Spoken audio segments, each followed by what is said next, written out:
Powered by the Montana Television Network. This is the 5:30 News on KAJ, Montana's news leader. Good evening and thanks for joining us. I'm Don Fisher. A Big Fork woman was killed in a head-on crash last night in Evergreen. The Flathead County Sheriff's Office has identified that victim is 48-year-old Jennifer Franklin of Big Fork.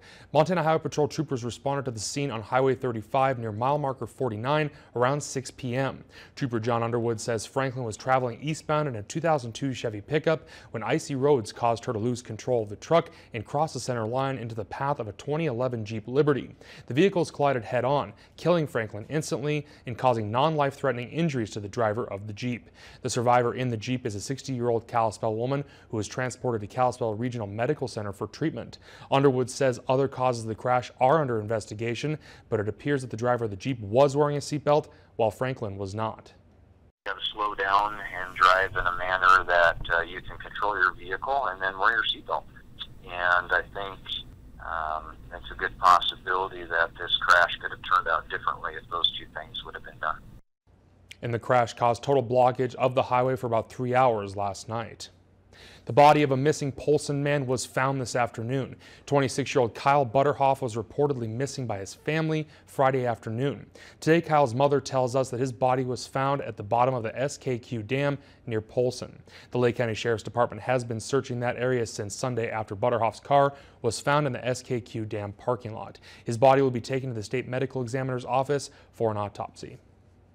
And moving over to weather, maybe a snowflake or two seen today in the valley, but not much snow accumulation in lower elevations, and that pattern looks to hold steady for the rest of the work week. For more, let's toss it over to Chief Meteorologist Aaron Yost, who has a look at our first forecast. Aaron?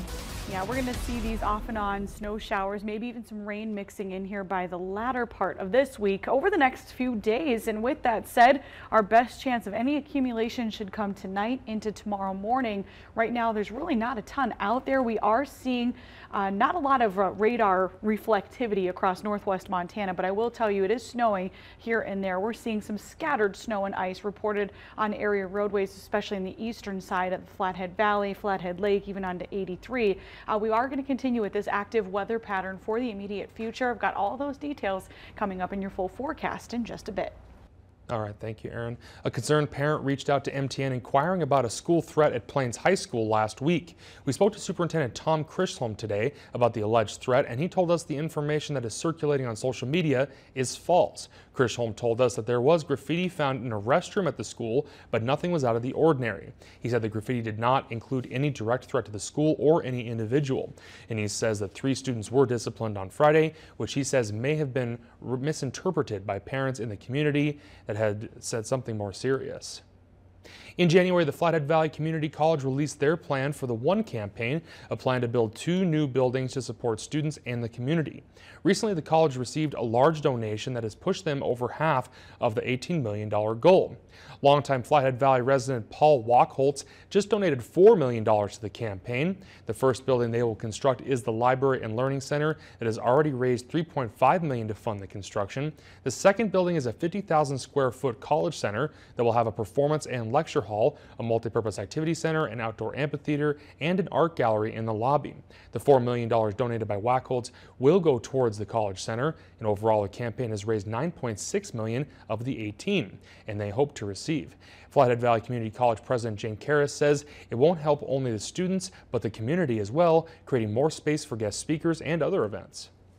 We have overflow attendance almost for every symposium lecture, and the opportunity to have everybody in one room at the same time to hear the lecturer in person rather than watching them streaming on a screen would be a great opportunity for everybody in the valley. And construction of the Library and Learning Center is set to break ground this spring. Incoming freshmen to Missoula County Public Schools have enjoyed the option of choosing which high school to attend, even if it's not the school closest to their home. But as Jill Valley reports, getting out of the area approval is getting harder because of class size and school construction. Some like the 4-H factor, or the fine arts, or the school with the successful team. I think there are perceptions in the community about relative strengths of program in some high schools, whether it be the fine and performing arts or science education, for example. For some 15 years, Missoula students had the opportunity to select the high school they felt better matched their ambition or interests. And for years, that's been pretty doable. But it's getting a little tougher for MCPS to accommodate all those requests because there are fewer classrooms available and a lot of incoming students. We're taking some classrooms out of circulation in the various schools as they're being renovated. And so that's created a capacity issue in some of our high schools that is somewhat temporary in nature. But then we're also challenged a bit by our budget and the ability to add staff in any of our high schools presently. And what that means is then as classes approach accreditation standards, there's not capacity again to put schedules together to meet the needs of all students. Some 8th graders hoping for an out-of-area school next year already got the thumbs up in January, while others are in a holding pattern for now, with 2 more chances of getting in. There are students that made requests and based on the time and date stamp may not have been honored, but those will be reviewed an additional 2 times, and as capacity warrants, will allow some additional in-district movement. It is the 3rd consecutive year the high schools are seeing a bump in enrollment. Jill Valley, MTN News, Missoula. And students who are still waiting to see if they got their choice of high school could find out in June and then in August. The National Park Service will soon tell us how they want to rebuild the Sperry Chalet in Glacier National Park that was gutted by a wildfire this summer. National Park Service leaders will unveil its preliminary ideas for how to rebuild the chalet in a meeting tomorrow. Glacier National Park Superintendent Jeff Mao will also reveal the latest concepts for the rebuild.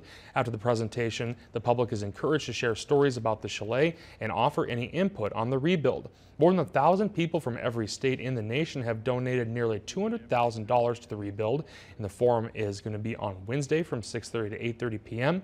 at the Flathead Valley Community College Arts and Technology Building in room 139. And it may be hard to believe, but spring open burn season kicks off this week. Thursday, March 1st marks the beginning of the open burn season for Flathead and Northern Lake County. Some tips to keep in mind. Burn permits are not required between March 1st and April 30th, but will be required between May 1st and June 30th. Natural vegetation and agricultural debris only, and do not leave the fire unattended, and always check the local weather forecast and do not light your fire if windy conditions are predicted. A Libertarian candidate has jumped into the race for Montana's lone U.S. House seat. She joins 5 Democrats running against Republican Congressman Greg Gianforte. Eleanor Swanson is an attorney with the Warren and Swanson law firm in Billings.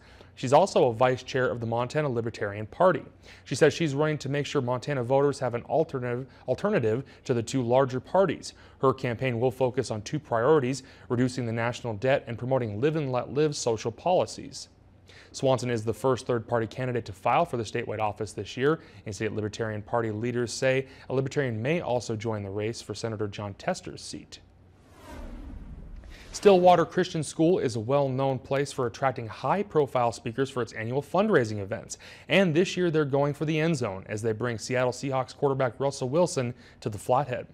SCS bills itself as the only private K-12 school in the Flathead, and every spring they throw a major fundraising event which brings donations from not only the Stillwater Christian School, parents, and alumni, but the broader community as a whole.